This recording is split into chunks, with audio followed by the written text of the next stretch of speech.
And a warning to parents after investigators charge a former Boy Scout and church leader with sexually abusing children. The suspect held a number of positions as a youth leader in the community. 2 young boys have come forward claiming they were molested. And deputies tell us there could be more charges and even more victims. One teenager claims Thomas Seifert sexually abused him for several years, and the assaults happened at the suspect's home as well as the snack shack at their local pool.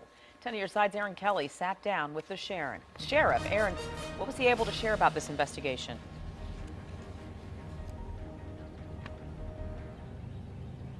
Well, the sheriff says that the suspect is a serial offender, that he took advantage of the positions he held in the community to gain access to his victims. We also learned through court documents that he talked to boys online. This is Thomas George Seifert of Yorktown. According to court documents, he was an assistant Boy Scouts troop leader, active in his church youth group, and a worker at the Edge Hill pool.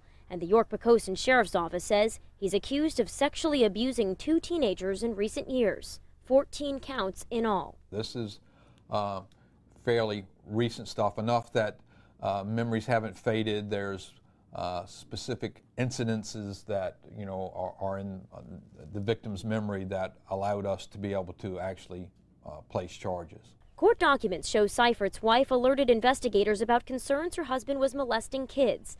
The paperwork says Seifert's behavior was consistent with a predator who is grooming his victims, and that the incidents happened at Seifert's home and at the snack shack at the Edge Hill pool. Unfortunately, this is really typical pedophile behavior.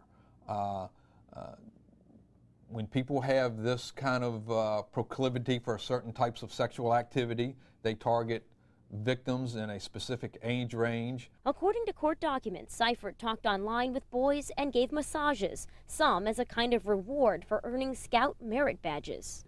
While he may have used the Boy Scouts to cultivate relationships, nothing happened that we're aware of at any kind of Boy Scout activity. So he would use that relationship, then either lure them to his house under some kind of pretext.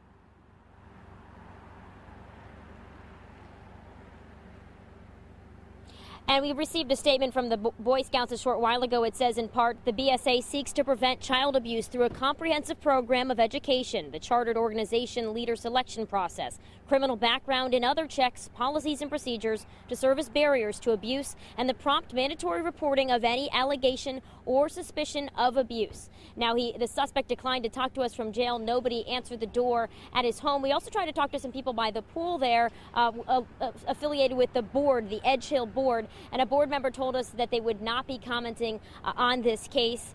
We also learned from the Boy Scouts that they took immediate action, they say, to preclude the suspect from any further participation in the scouting program. Live in York County tonight, Erin Kelly, 10 on your side. Here are 2 pictures of Thomas Seifert, one with and one without glasses. Detectives are asking you to talk to your kids. If they had inappropriate contact with the suspect, call the York-Pocosin Sheriff's Office.